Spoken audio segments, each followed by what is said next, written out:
speak. Thank you for letting me speak today.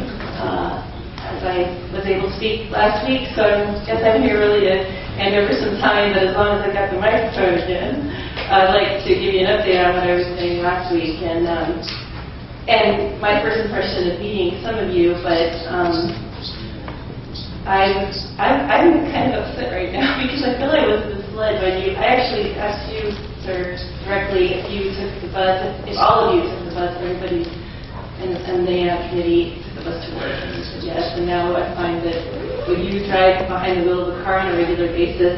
And then I was thinking about the story I didn't manage to tell you on the microphone, which was my friend who almost had a job in the night hours but couldn't get it. It was at Macy's at Clackamas Town Center because they wanted her to do a 2-hour window.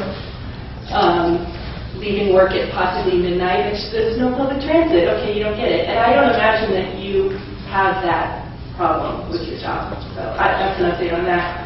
And I was under the impression that you took the bus like I did. I'm so upset.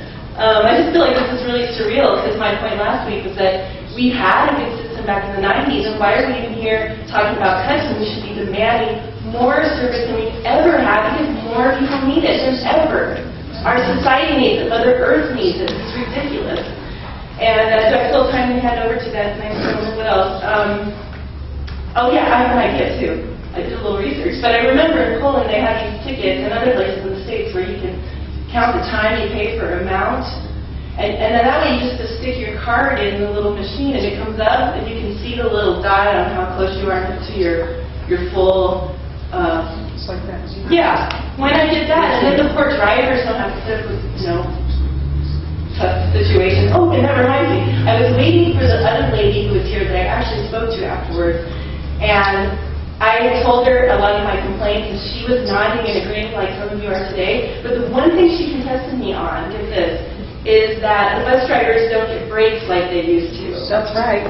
Thank you. And I submitted my own poll with about 20 drivers, and they were like, what? We don't get our breaks like she contested that. She said, no, they get their breaks. But I think, again, it's something we could research if we had the data, which Mr. Data person, that nice young gentleman, is going to talk a little bit more about.